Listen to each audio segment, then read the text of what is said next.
This episode is proudly supported by Pepe Sayer Australian Cultured Butter. At Pepe Sayer, we focus on quality.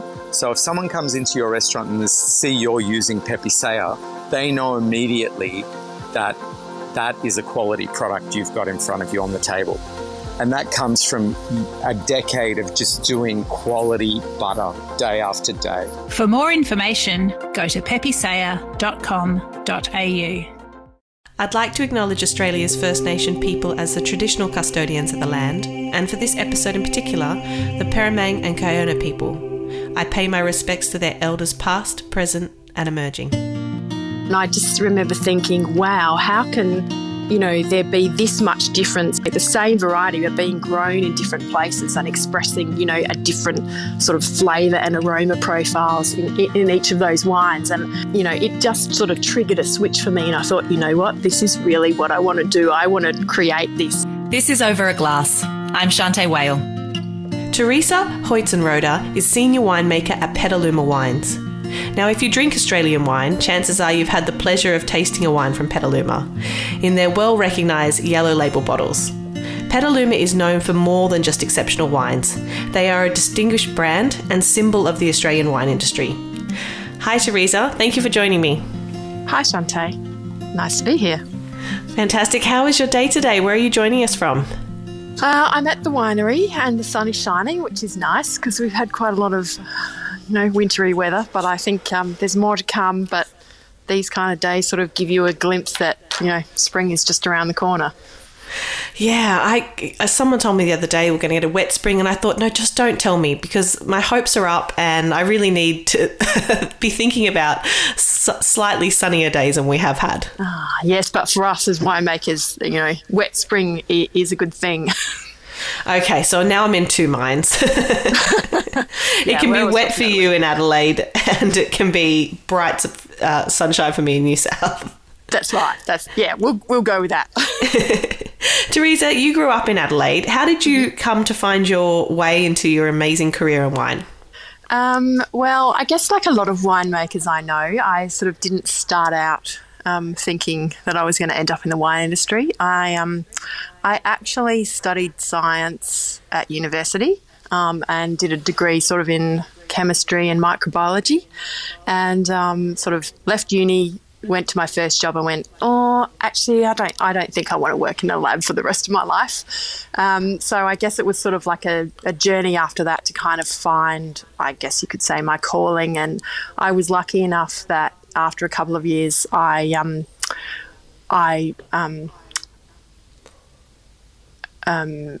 joined. There was a job going at Yalumba as a microbiologist, and then from there, just that's how I fell into the wine industry.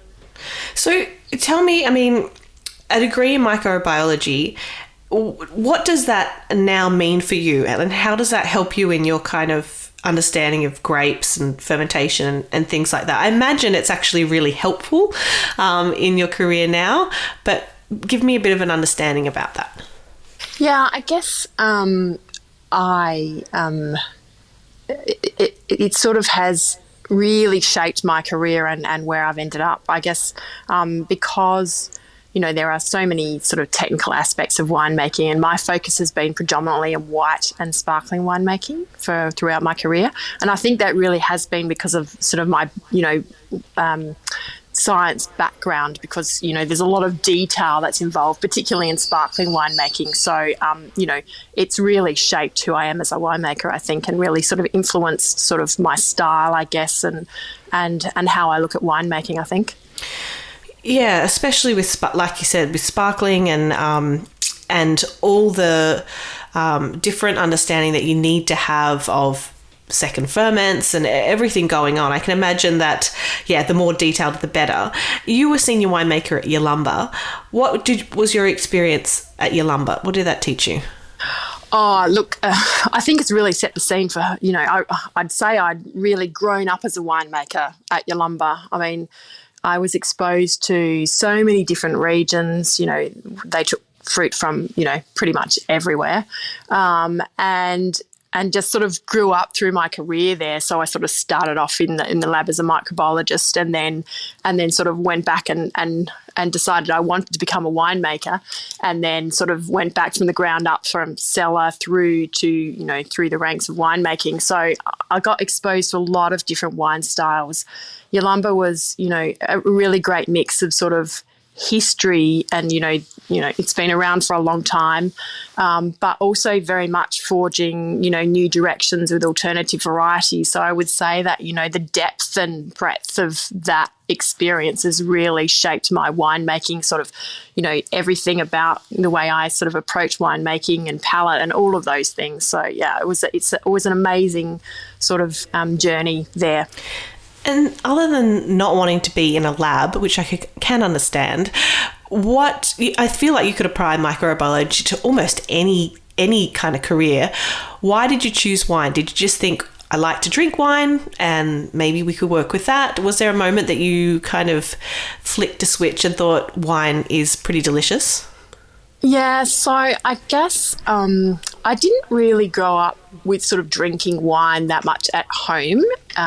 Is my family background, but during university I was going out. My boyfriend at the time was his family had a farm just on the outskirts of the Barossa, and that they very much embraced sort of a wine culture, obviously based where they were, and so I became accustomed to having glasses wine with a meal, and then I guess through university sort of embraced that culture of going away on wine weekends, and then sort of further developed that into once I'd left university, even though I wasn't quite in the wine industry then, just sort of had, I guess, an external interest, did a few tasting courses, and then the opportunity came up at Yalumba as the microbiologist. So I took that. And then I guess the tasting lab at Yalumba was right next door to the lab. So I was very much involved with, working with the winemakers in terms of the sort of microbiology side of things. I managed all the yeast cultures. And so I did work quite closely with the winemaking team. And then sort of one day there was a tasting set up in the tasting lab next door. And one of the young winemakers at the time sort of invited me to sort of try this lineup of Shiraz. And they were from all over Australia, and I just remember being blown away by all the differences between the wines. They were from regions from everywhere, and I just remember thinking, wow, how can there be this much difference in just from being grown, the same variety but being grown in different places and expressing a different sort of flavour and aroma profiles in each of those wines, and that's sort of been something, it just sort of triggered a switch for me, and I thought, what, this is really what I want to do. I want to create this. I want to be involved in all of this and making these decisions and make this happen. So it sort of just evolved from there, really. And I guess it's something that really drives my winemaking. It's a real passion for me that, that's what excites me about winemaking, the sort of flavours and aromas you get, the textural elements, it's just, it's exciting. It definitely is. And there's just so much that's interchangeable, whether it be vintage to vintage or clone to clone or, like you said, one yeast strain to the next. So there's no kind of set recipe, even when it comes down to sparkling wine. Do you enjoy making sparkling wine? I know Crozat has a wonderful label. What are the differences in terms of your approach in still wines and sparklings? I don't necessarily think there's a difference in the way I approach. I mean, obviously the winemaking styles are different. And there's a level of technicality with sparkling wine because you're making the base wine and then the secondary fermentation. So I guess when you're looking at sparkling winemaking, you are looking at, how that wine's going to age in some ways, and you've got to sort of visualise what a second fermentation is going to do to that wine and how that's going to evolve. So you really are looking into the future, say 4 or 5 years down the track.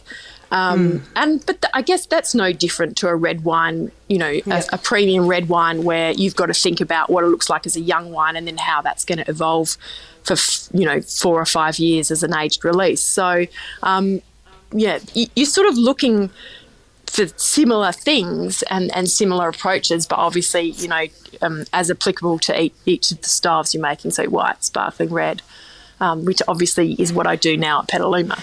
Yeah, and such different sites as well. I'll get to that later, but Petaluma has a long history in South Australia, dating back to 1976. Tell me about how you came to join them, and what were your first impressions when you stepped into such an iconic estate? Well, I guess I'd sort of got to the point at Yalumba where I was thinking sort of where to next. I'd been there for a very long time. And the opportunity came to join Petaluma about 15 months ago. And I just, it's an amazing brand. It has such a history in South Australia and indeed in Australia. And I just thought it was, an opportunity too good to miss. It gives me an opportunity to work across not only sort of sparkling and white, which was probably my sort of niche at Yalumba, but, really sort of work outside of that and do a bit of red as well. So, to work with such an iconic brand, it's a bit scary, but, at the same time, it's quite exciting. Oh, definitely is. I mean, Petaluma, for as long as I can remember, has been a feature of wine throughout my career, whether it be something that my father would take out of his cellar in a retail store, wines on a wine list. They seem to feature at every opportunity for wine, and I think that really comes down to how reliable the brand is. You make wines from 3 distinct regions. Tell me about the work in the Hills, the Coonawarra and the Clare Valley. Oh, well, I guess it's just such a privilege and opportunity to work with, 3 very different regions, but, iconic each in their own way, and sort of really quite recognised as distinguished regions in the wine industry, Australian wine. And I guess that sort of goes to the heart of, what Petaluma is about. Brian Crozer established the brand in the late 70s, and his philosophy for the establishing the brand was, to focus on, planting certain grapes in certain varieties in the regions they're best suited to, which, seems quite normal to talk about these days. But, back then that was really quite revolutionary. And he sort of, that terroir-driven approach, that's terrible pronunciation there.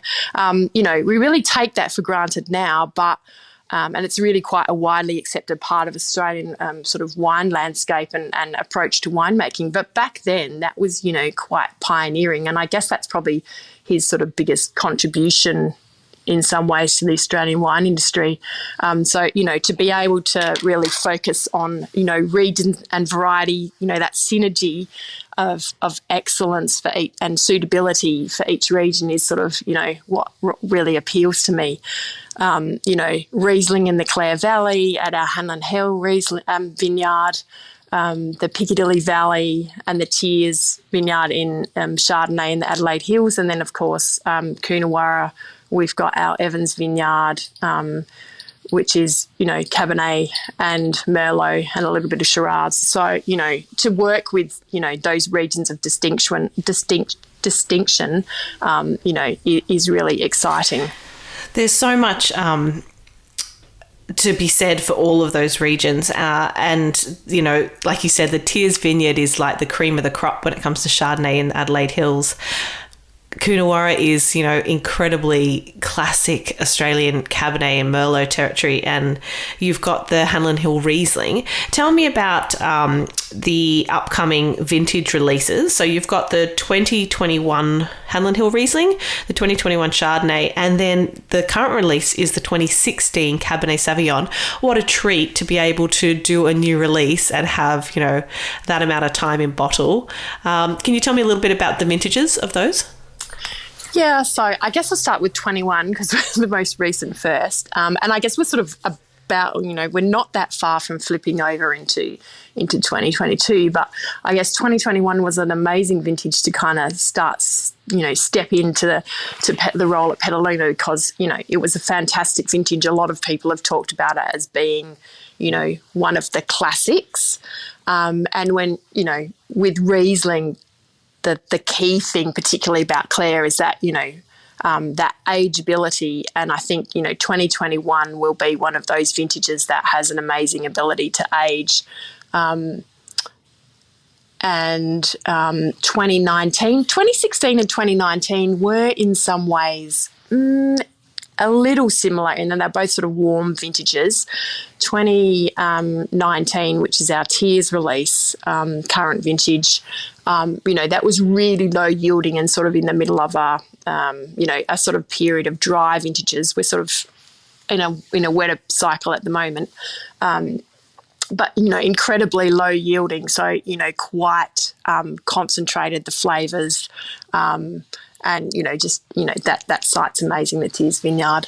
And then 2016 out of the Coonawarra was actually, a bit of a riper expression for us, that vintage for the Evans Vineyard, because it was quite again, in some ways like 19, low yielding and quite a warm vintage. So, which, in Coonawarra terms is still fairly cool, but, definitely probably not as classic as some of the other, maybe 2015 was probably a more classic vintage, but, that's the beauty of, special sites, distinguished sites as we call them at Petaluma, that people want sort of an expression of the vintage as well as the site. So they're not necessarily expecting the wines to be exactly the same every vintage, because, that's what makes them special, and that sort of unique expression of the vineyard and the vintage.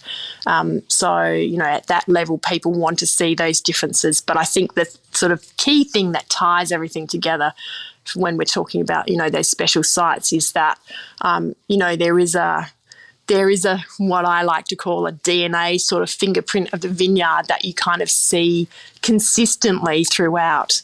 If you look at sort of vertical tastings, and I've been sort of privileged to be able to look at that for, some of the older vintages, verticals of Hannon Hill Riesling and the Evans Vineyard in particular, you sort of see the variations sometimes in the winemaking styles through the decades. But there is always this sort of, consistent, what I call the fingerprint of the vineyard that sort of shines through, that sort of underpinning thing that makes that site so special and unique is always expressed. Yeah, I think you really see that. And I particularly always feel that about the Hanlon Hill Riesling. It's just got this incredible balance between floral elements and that kind of citrus blossom, but then this racy acidity, but really good ripeness of fruit as well. I feel like it's just that Riesling you can count on year after year. It's going to lay down forever, but it's going to drink really well if it was on release as well. And the Cabernet, interesting, Coonawarra has been on my mind for a little bit because I haven't been there in some time, but the 2016 Cabernet, I don't know if it's also that proportion of Merlot, but it gives it like a real plummy, like really juicy purple fruit element, but then you've got all the hallmarks of excellent structural Cabernet. And again, it's a wine you think, gosh, this is drinking so well now, but I could easily just pop it down and go 20 years from now, this is going to be spectacular. Absolutely. And I think that's the key thing when I've looked at those verticals of the Evans Vineyard. There is, it's like a history. I saw sort of vintages backdating to sort of like the late 80s in through the 90s, 2000s and so on. And it just, you see this, it's like an evolution of, Coonawarra history and the way we were making the wines back then, the way we make the wines, they were really quite, what I call methoxypyrazine was, that really leafy, herbaceous, very Bordeaux style back in the sort of late 80s. And Coonawarra has really evolved and you sort of see that in the winemaking style, but that sort of underpinning sort of structure, the tannin structure that comes off that vineyard, that remains the same no matter the sort of winemaking, I guess, trends, if you like, which is what really struck me when I looked at those wines over, a vertical range. I think can't be more important than for anyone else than for you to actually go back and look at all those vintage wines. It must be so important to understand the brand. Tell me, how do you approach, say, if you were to make wines under your own label, under Teresa, and then to make wines under Petaluma. How important is it to kind of balance, your little input, but also really capture a brand and continue forward with that? How do you even go about doing that?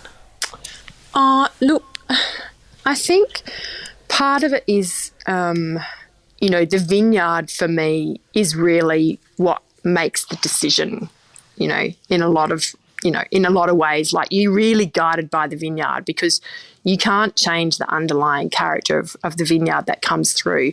So it doesn't, there will be winemaking nuances, and every winemaker wants to put their sort of stamp on things, if you like.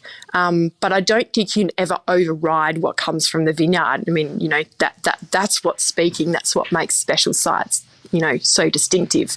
And I think my time at Yalumba has really probably made me respect that in a lot of ways because, we had wines that had been made for many decades. And, I think the thing that Yalumba taught me was that, you sort of respect that heritage, but as a winemaker, you always wanting to keep the wines moving forward and evolving. But as I said, it's really the vineyard that sort of drives that, and the winemaking overlay is just over the top. So I think it's very not that respect. I suppose it's not respectful. You need to respect the vineyard.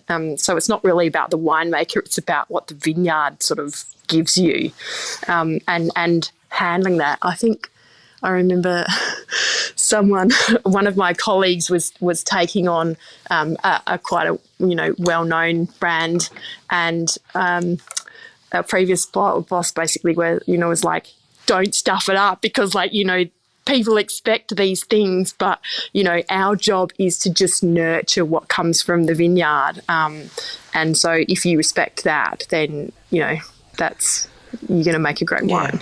I have to agree with you because at the end of the day, you're joining a long legacy of people that have made it, and you don't want to have that moment where it's like, well, these 10 years the brand went out the window because we saw so much of this. You want to just be able to add to the lineage, don't you? And you're right, the vineyard is something that is the thread that is consistent throughout all of those years. Yeah. Absolutely. And people, you have to sort of respect what's gone before you because people make, the wines have been made that way, because of it's trial and error as we go along. Each winemaker's evolving the wine, but things have been done a certain way or because, someone's made that discovery and you kind of don't want to throw the baby out with the bathwater. You kind of want to just keep moving the wines forward. So it's a bit of column A, a bit of column B in terms of respecting that, listening to the vineyard, and then kind of putting your own gentle stamp on it, if you like. Yeah, I like that philosophy, and I think I was reading that you said that creating wines for you are about creating wines that are refined, elegant and classic and reflective of the regional vineyard. And I thought all of those things sound like something from you, but they also sound like something that really ties into representing an iconic Australian brand as well. So it kind of, it said something about you, and then I thought, but this is perfect for such an amazing estate as well. Teresa, if you could paint two pictures for me, what are some of the things that you absolutely dread in your job that you do, and what's kind of the cherry on the top? What's a day in the life that's just like, this is amazing, this is why I do it? The dread is probably doing things like this. A live audience. Maybe not live, but I don't think that ever, that's not why I sort of got into winemaking. That's sort of like public speaking, but it goes with the territory, I think. It gets easier with time, but that's probably the thing that I don't enjoy as much. I'd much prefer talking to sort of a small group of people, who are with me, around a tasting bench and just, sharing ideas and thoughts about the wines. So I guess that's one thing I really love. But I guess probably the thing the moments I have are more when I'm like, driving in the car around during vintage, like, going to the vineyard, getting out to see what, tasting and then thinking about how, what the vintage is going to be, and that sort of anticipation of, how are the wines going to turn out, and what the next challenge is going to be. So I think that's probably the highlight. And if you don't like doing vintage as a winemaker, then you probably need to find another job. Yeah, there's no real getting away from that, is there? No, but it's the most exciting bit. Yeah, I mean, so much is happening. It's all at once. Lots of problems need to be solved, but there's the kind of adrenaline that goes with it, I suppose. And at the end, you've got a good group of people you can sit back with and know you went through it all together. Exactly. It's very character building. Well, for somebody that doesn't like doing podcasts, I have to say you've done an incredible job. And I feel like that if we ever meet in person, I definitely owe you a beer, or your PR person owes you a beer for roping you into it today. I shouldn't say that, but yeah. I know. I think that there's some people that love to be able to talk and love to be able to, share stories or talk about themselves, and some people that don't. So it actually says a lot about you and how you love to do your job, but you don't necessarily want to hear the sound of your own voice. And to be honest, I don't even like the sound of my own voice, so I don't like to listen to mine. So I understand what you're talking about. Oh dear. Teresa, if you could only drink 3 beverages for the rest of your life, what would you choose to drink and why? Probably number 1 is champagne. I remember there was a quote we had in the tasting room, like on a little plaque, which has always stayed with me. I think it's the Madame Bollinger quote of, and I can't remember it word for word, but it was something like, I drink champagne,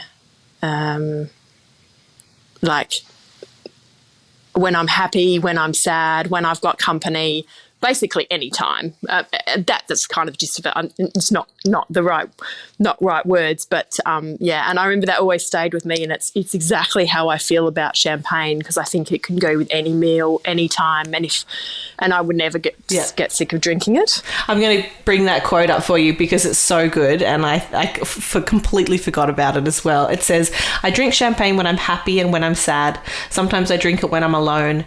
When I have company, I consider it obligatory. I trifle with it when I'm not hungry and drink it when I am. Otherwise, I never touch it unless I'm thirsty. So, in other words, you always drink champagne. Yeah, I love it. And it really with me, that quote. Yeah, it's a great one. And second would be gin. I know most winemakers always talk about beer, but I'm not a massive beer drinker. So gin is kind of my knockoff go-to, obviously when I'm not drinking champagne, or, just when I need something other than wine. And I guess, and probably the other would just be Chardonnay, I think. It's just a variety that I just never get sick of drinking. And I mean, it'll be followed closely by Riesling, I think, but I think Chardonnay edges Riesling out just. Yeah, I actually spoke to Brian Crozer not long ago, and I asked him why is it that Chardonnay just ticks all the boxes, and he actually said something about that it's like a red wine, that it drinks like a red wine does, is in it has the texture and it has the freshness and the fruit, and I thought, that's it just has all these different elements that make it a complete drink. And I thought it was a really good way to look at it, because you're right, if you don't just had to have one drink, sometimes you're like Chardonnay and then you fall back on it, don't you? You think, if I can't decide, I'll have a Chardonnay. It just makes me happy. So I love drinking it. And then you must really enjoy making one of the top Chardonnays in the country then, from the Tears Vineyard, because that really is incredibly special. What you said 2019's the vintage. How is the following vintage going for you of the Tears? Well, the next release will be 2021. So we're not making a 20. So, but yeah, that's just sitting in bottle at the moment, So that'll be released next year sometime. But yeah, so it's just quietly mellowing away until it's ready for release. Perfect. Well, I can understand that. We're going to not even talk about 2020, pretend like it never happened. And we look forward to the 2021 release of the Tears. But Teresa, thank you so much for spending your time with me. I really appreciate it. I hope it hasn't been too torturous for you. And like I said, I feel bad to say that. Not at all. Not. I completely understand. And the next time I see you, I will buy you a gin and tonic and we can have a chat face to face. Definitely. That sounds great. Thank you for your time and cheers to you, Teresa. No worries. Thanks, Shanteh. This is Over a Glass. I'm Shanteh Wale. Stay tuned for more stories from the world of wine and drinks. Listen in every Thursday on your podcast app. Follow us on Instagram at overaglasspod and contact us at overaglass@deepintheweeds.com.au.